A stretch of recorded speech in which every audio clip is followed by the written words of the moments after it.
everyone. Welcome to my introduction to jumping and rehab video. Thank you so much for joining me. We're going to be chit-chatting today. So get comfortable or get on your jumper and baby bounce and listen up because I've got a lot of good information for you today, okay?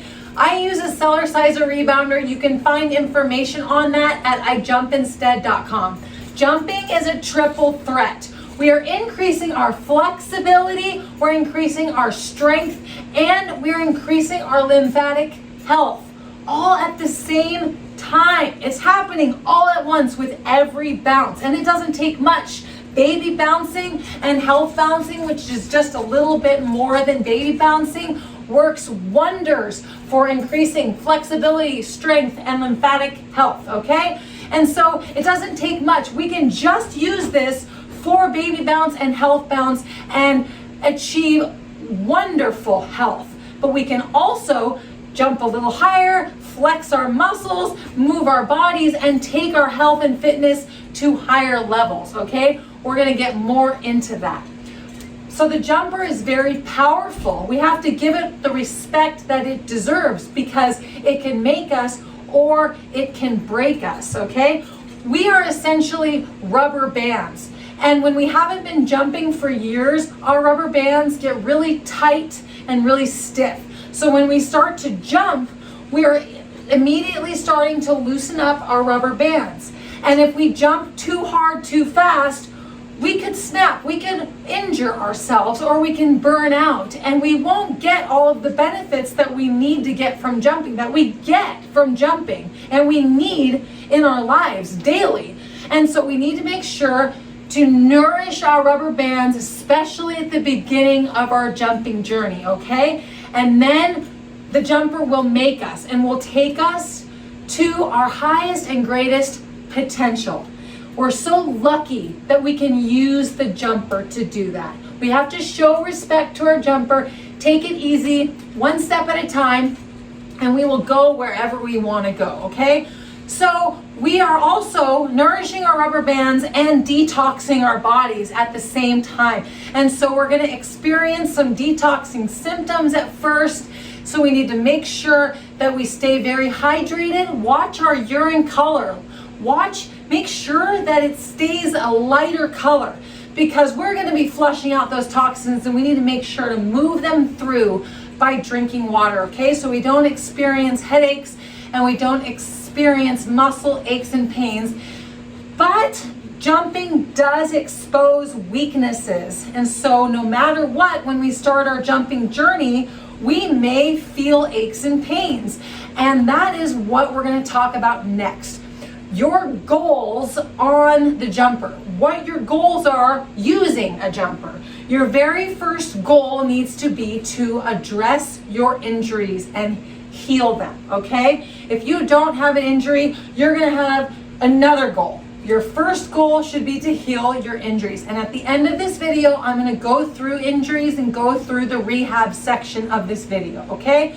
But we're gonna get your injury healed, okay? I healed an injury. I had an ankle injury of 8 years and I healed it once I started flushing it, stretching it, and strengthening it using this jumper. It healed. I thought it wasn't gonna heal, but it did. And so I'm confident that you're gonna heal your injuries as well, okay? Then once we get the injury addressed, the next goal for you starting your jumping journey should be to adapt to the jumping motion and so that you can achieve a baseline of health physically and mentally, okay? If all you want to do is burn calories, then this is just going to become a piece of exercise equipment. But what you want to do instead is forget about burning calories and make your goal just to be to adapt to the jumping motion. And so you start with baby bounce and health bounce, which is just a little bit higher than baby bounce. And you get really good at it. You make sure that you can sustain it for 5 minutes, 10 minutes, maybe even 20 minutes without any aches or pains. Maybe you can do it 2 or 3 times in the day, up to 10 minutes, up to 20 minutes, 2 or 3 times in the day. When you've mastered baby bounce and health bounce without any aches and pains, without any detoxing symptoms, then you're ready to go to your next goal, okay? Goal 1, address injuries. Goal 2, adapt to the jumping motion and get good at health bounce and baby bounce. Goal 3 is to now address your fitness and where you want to take your fitness to, okay?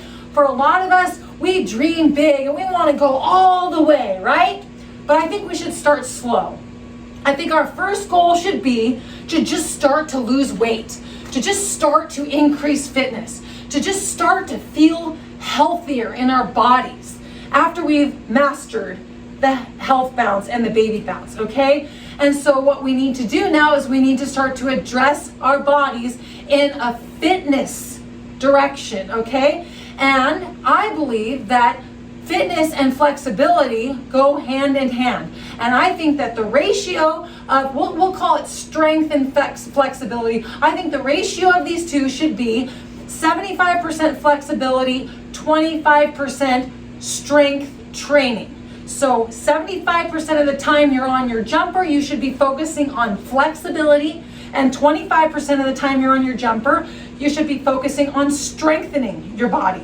Maybe as you increase your fitness and get more advanced, you could do more of a 50-50.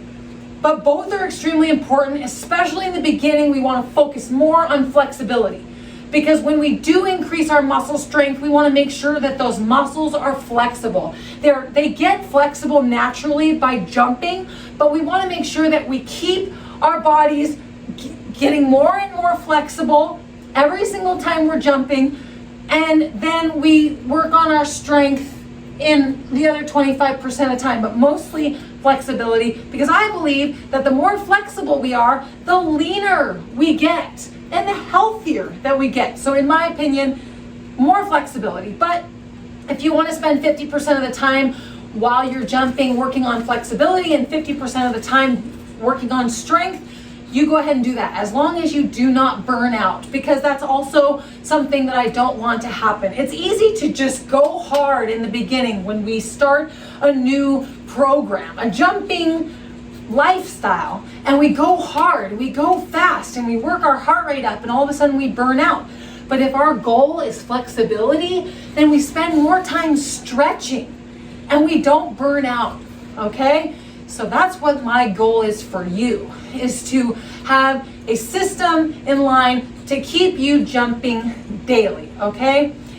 And if you're, then we can have the goal of the touchdown. If that is in your genetic potential, if that is in your greatest potential at the age that you're at right now, you want to go all the way and get your trophy body, you can get there. Once you've mastered the health bounce and the baby bounce, and now you're losing weight and you've increased your fitness and you're doing our I jump instead routines that are increasing your flexibility and increasing your strength. Maybe you're doing your own routines and you're feeling your body, you've lost a grip of weight, and you know now that you can go all the way. That is in your future if you want it to be. And that's what's so great about jumping, is we can do as little or as much as we want. How many minutes a day do you need to do?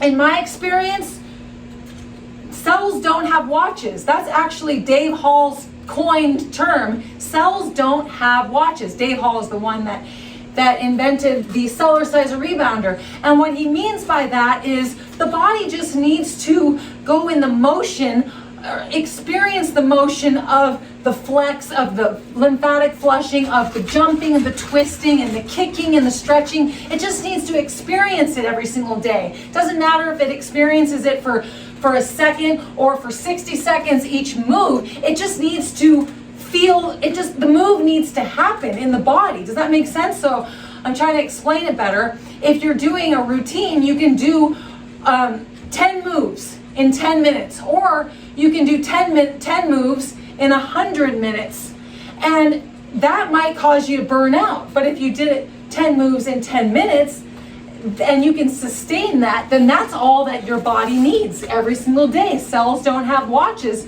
The cells just need to experience the flex, the stretch, the kick daily or weekly, and it will adapt and it will become stronger and more flexible and healthier, infinitely healthier, okay? And so time doesn't really exist. We just need to do as much as we can without injuring ourselves and without burning out. So, again, you say, how many minutes a day should I start with? Well, how about start with 5 minutes a day, and then 10 minutes a day, and then 15 minutes a day, and then 20 minutes a day, and then 30 minutes a day, and see how you're feeling. 45 minutes a day. Break it up. Do 10 minutes 3 times in the day, 10 minutes 4 times in the day. But if you are in the headspace that time doesn't exist and you can get on as much or as little as you want, then get on it as often as you can. Make sure that you have a jumper with you at work. They're very portable. They come with a traveling case, so you can take it with you to work and jump on it during your breaks. Jump on it before and after your shifts. Jump on it when you get home. Jump on it when you're on the phone. Jump on it when you're watching TV. As long as you're not experiencing any pain, then you should be jumping on it as much as you can, because why not increase your health that much more? But if you're experiencing any fatigue or pain, you need to back off. So let's have fun with it. Do all that you can so that you can get the most out of it and achieve great results. All right? Now let's talk quickly about flexing our muscles and our heart rate, because as we start to go harder and harder on the jumper and we're flexing our muscles, we notice that our heart rate's really going up and up and up. And it goes hand in hand with breathing. And this is why it's really important, because we always want to be in control of our breath. And what I notice is that the higher my heart rate goes, the more out of control my breathing becomes. And what I mean by out of control is where my breathing is taking over. I can hardly catch my breath. My breathing is in control, when really I want to be in control. I want to make sure that I'm the one that's breathing, not I'm being breathed. Does that make sense? So like, if I keep my heart rate just a little bit less, then I'm in full control of my breathing, then I'm in control. And then I know that I'm not letting my body be in control in such a way that could cause injury, could cause burnout. If I'm in control, then I know that I'm not overworking myself. And so make sure that when you are using the jumper for your strengthening routines or your strengthening moments, make sure that you're in control of your heart rate and you're in control of your breathing, and you will experience the most benefits, okay? And you will also get stronger faster. You will go up with your strength faster, okay? That is really the majority of the video here. The end of the video is going to be rehab related, and so thanks so much for joining me. If you don't need to watch the rehab section, otherwise let's get right into it, okay? When it comes to rehab, we need to address the specific body part that's injured. So the first step is flushing, and we need to flush often and we need to flush consistently, okay? So we take the specific body part and we figure out how we can flush it without aggravating it. So maybe that means just standing here in the straight up and down position and baby bouncing, and we're immediately flushing the whole body. And so if we can do this and that's all we can do, then this is what we need to do. But if we can get more blood flow to the specific body part, then that's even better. Take, for example, an ankle injury, a toe injury, a heel injury, a calf injury, even the quad. If we can hang it over the side of the rebounder and jump on the other leg, we can really get the blood flowing, because our leg is going down more than it would be if it were on the rebounder, okay? So this is a great way to flush any injury that's in the leg. If it's a hip injury or a back injury, then we're just gonna have to do our best to stand here without any pain, or we can lay down on the rebounder and do our best to either bounce ourselves by bobbing our feet up and down. We can put a pillow behind our head. We can hold on to the side of the rebounder and we can do our best here. Or if this is not easy to do and it doesn't feel relaxing and it's taking too much strength in your back to do this, then you need to get somebody to stand over you and put their feet on the sides of you and gently bounce. You can put a pillow behind your head and you can put your feet up on a chair and then let them bounce you very gently, okay? And this needs to happen, like I said, 2 to 3 times a day. It needs to happen regularly and it needs to happen consistently because we need to get that body part flushing. If it's in the arm, if it's in the shoulder, if it's in the upper body, if it's in the neck, then we need to stabilize the injury and we need to flush. So for example, in the wrist or the elbow or the shoulder, I like to put my hand across my stomach and stabilize it. And so there's no pain activated here, and then flush. If it's down at my side, that works as well.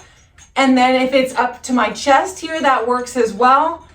And then it can be even up, straight up in the air. We'll feel the blood pumping a lot if it's up, straight up in the air. So if it's not causing any pain, then we need to figure out how to get it flushing in a comfortable position without causing any pain, okay? So then the next step after flushing it often, 2 to 3 times a day for a couple weeks or more, then we need to start to stretch and flush at the same time. So if it's in one side of the leg, an ankle or foot or calf or whatnot, we can hang it over the side of the rebounder, we can flush, and then we can start to stretch by rotating our foot around. We can even bring our leg up and start to stretch out our knee area, and we can start to stretch out our calf area. You can even stand in the middle of the rebounder and put the majority of your weight on one leg and then just lift your other leg up gently if that doesn't cause any pain.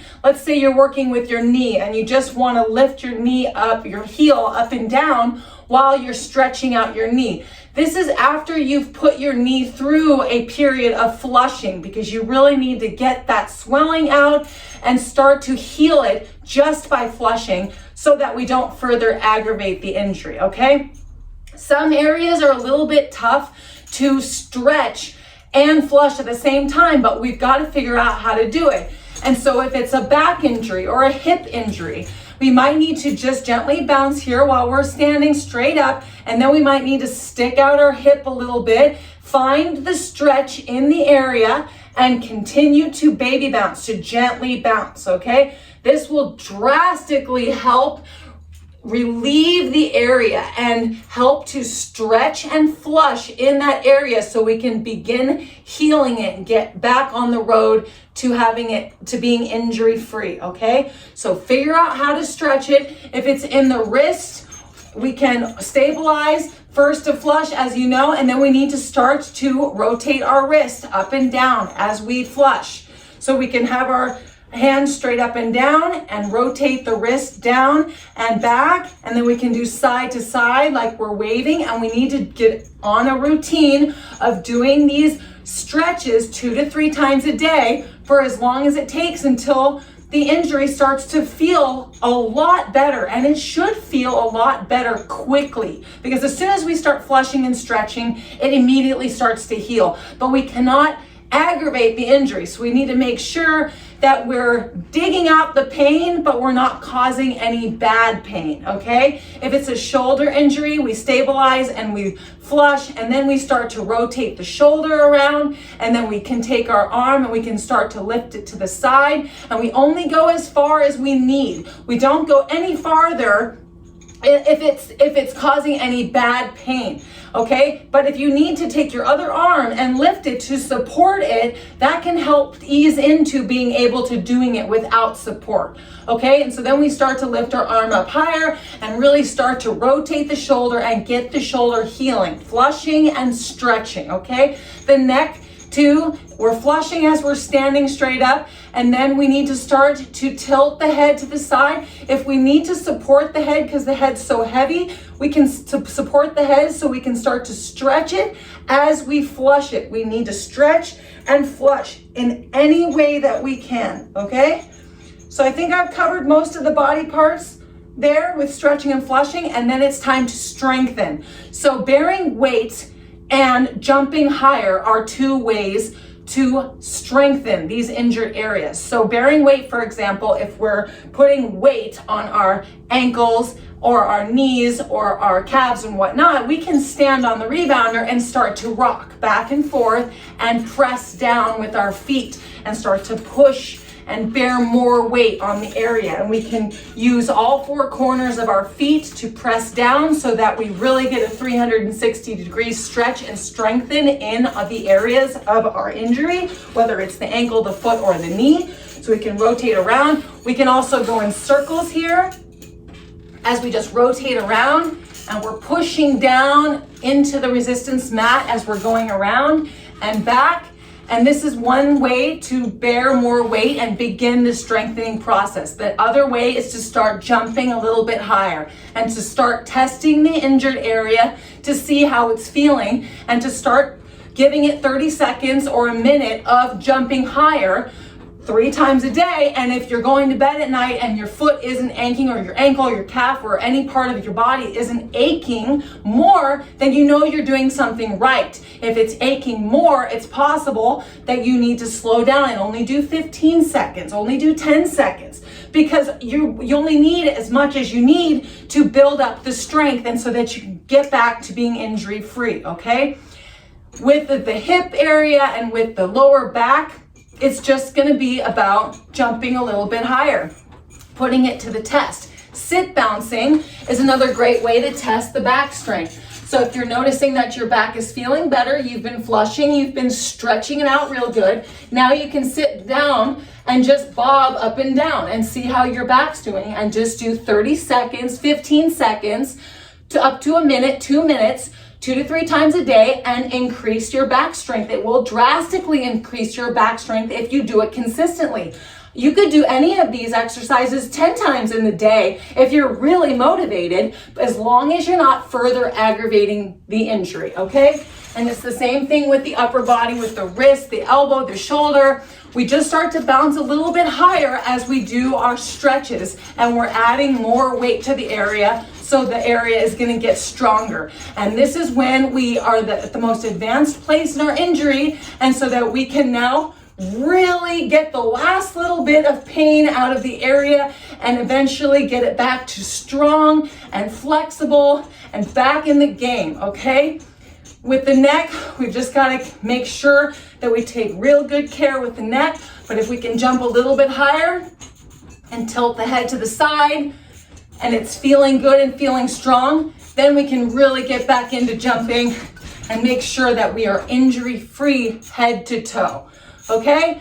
The same thing with the eyes. I'll touch on the eyes really quickly. If we've got vision issues, we need to put our eyes to the test. So we flush and health bounce, and then we start to stretch our eyes out by looking up and looking out to the side while we keep our head straight, and then looking down and looking to the left, and doing a stretch routine 3 to 5 times a day for as many weeks as it takes to start to stretch the eyeballs out. And then we need to strengthen them by putting our eyes to the test, looking out far, looking close, bringing the finger out, bringing it in, bringing the finger out, bringing it in as we continue to baby bounce. Maybe writing some text on the wall and writing it in a small enough print so that you can read it, and then making it tougher and tougher by, making the print smaller and smaller, and work your eye strength up.